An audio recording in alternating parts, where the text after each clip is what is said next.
we're spraying bullets into it. And when we get into the small building, there's a tunnel. There's the entrance to an ice terror tunnel that goes down underneath this village. And you go right into it.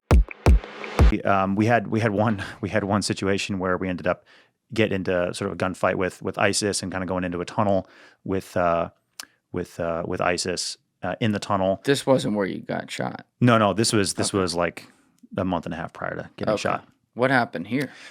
So the Iraqi army, they lined up all their tanks. There was a small village called I believe it was called Garbala, and maybe 50, 60 homes in this small village. And the Iraqi army, they lined up their tanks. They had I want to say maybe 8 or 10 tanks. They had an American tank, they had a Russian tank, and then they had like a bunch of like Russian BMPs and a bunch of like up-armored Humvees. And they did a full-blown World War II style online assault across like a mile of open flat ground to knock out ISIS in this particular little village. As they advanced across this, so I was there in the line with the Iraqis. As they advanced across the open, some of the vehicles were hitting landmines, like anti-vehicle mines, and blowing up.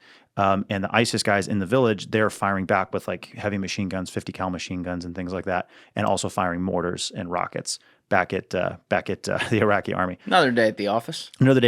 So during this fight, I was assigned to stay with an Iraqi army medic.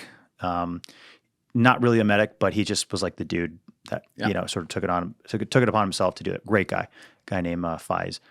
And so I was told, stay with him. Like, your job is to support him. So I'm standing with him. We're walking alongside an Iraqi army. It's a U.S. built Humvee, but it's Iraqi army driving it.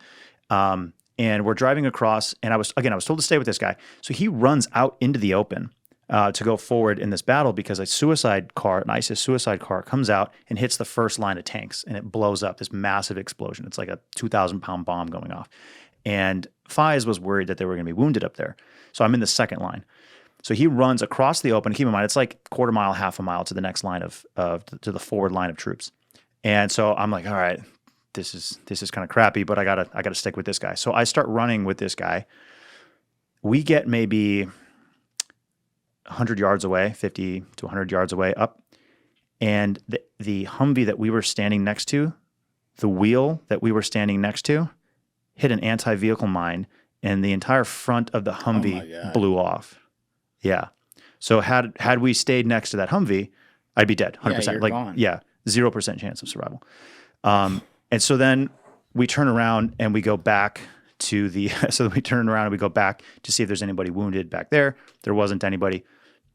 As the advance happens, I sort of end up in the front with the front Iraqi soldiers as they're going house to house, clearing out ISIS. And at this point, most of the ISIS guys had kind of run away, so we're not seeing them.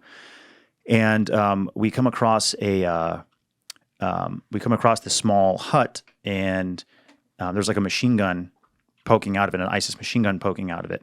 And so one of the other American volunteers I was with, he throws a grenade into the building, and then me and him assault the building, and we're spraying bullets into it. And when we get into the small building, there's a tunnel. There's the entrance to an ISIS terror tunnel that goes down underneath this village. And you go right into it. And so we go right into it. Damn. Yeah. So we go in there, and we're throwing grenades. The other guy, he's throwing grenades ahead of us to sort of clear the way.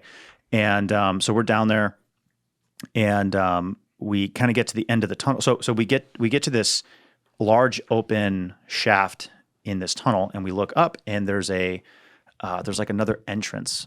There's like maybe 10 feet above us. So like we're deep underground right now, and like maybe 10 or 15 feet above us, there's another entrance of a tunnel that goes in a different direction that we don't have access to. And so we're like, that's weird. ISIS must be up there. They must have, they must have like climbed up there and pulled a ladder up with them. We weren't really sure. We didn't hear ISIS though. So anyway, we clear the rest of the tunnel. We can see where they have their lights and their Qurans and where they was sleeping. You could see where they had peed before the battle. So like it's still like wet where they had peed, 5 minutes earlier or an hour earlier. I don't even know. We get to the end of the tunnel. We don't find any ISIS. We go back through the tunnel, to go back to the entrance. And as we're walking through this very narrow tunnel, and we look down on the ground, and there's a Russian mine in the tunnel right there, and we had walked over it multiple times and just so happened to not step on it. Total freak accident. We hadn't stepped on it. So how'd you know it was Russian? Because it was just a Russian-made, Russian design. Okay. So there's a landmine right there. God, they and one have of the other shit guys, everywhere, don't they? yeah, and one of the guys pointed out, I was like, oh, that's a Russian whatever. I was like, cool, man. Yeah, let's get out of here. Let's stop talking about it. So we get out of the tunnel. And so then the Iraqi army, they had taken the town at that point. And then what they did was they brought in a bulldozer because it's an armored unit. So they have a bunch of bulldozers and stuff, and they collapsed the tunnel. They just collapsed the entrance to the tunnel, and there was like another exit. They collapsed the exit and all this kind of stuff, and they fill it all in. So we leave. We come back the next day. The Iraqi army still is monitoring, or still is holding this town. We come back the next day, and the Iraqis tell us, they're like, hey, that tunnel you guys went into, last night, right where that giant shaft is, we heard 2 explosions underground. And ISIS guys were in there, and they had killed themselves because they were buried alive. So for whatever reason, the ISIS guys decided not to take us with them. They were hoping to survive. And otherwise, because they'd been up there, had they just tossed their grenades out, we would have been buried alive with them. They would have just, killed us and gone out with us. But they were trying to survive. So we lived to fight another day. And that was actually my first. I was still technically in the U.S. military when that happened. That was my last day in the U.S. military. I was holding the questions on this because you're telling the stories. I don't want to get you off it, but like you land. Let's just call you out of the military, even though you weren't. But now you're not with them. Mm-hmm. There's an Iraqi army. There's a U.S. army. You're a civilian. I guess because it's a war zone, you can just grab a gun and get in there. And like, are you coming across any units though, and like saying, "Hey, we're humanitarians here to help"? But are they giving you any like pointers, like, "Oh, we want you here, or we want you there"? Or is this just total no man's land, like free for all? So. Kind of free for all, kind of no man's land. There were U.S. forces there. When I was there, we never interacted with them. I never saw them. I never interacted with them. So they didn't know who you were. The guy, like some of the other guys who had been there longer, but had been volunteering there. They made sure that the Americans knew where we were and what we were doing. But we were like embedded with like the Iraqi army. They didn't know who you are. No, they didn't know this is a Navy SEAL. No, and so there's a funny anecdote to that as well that I'll get to in a second.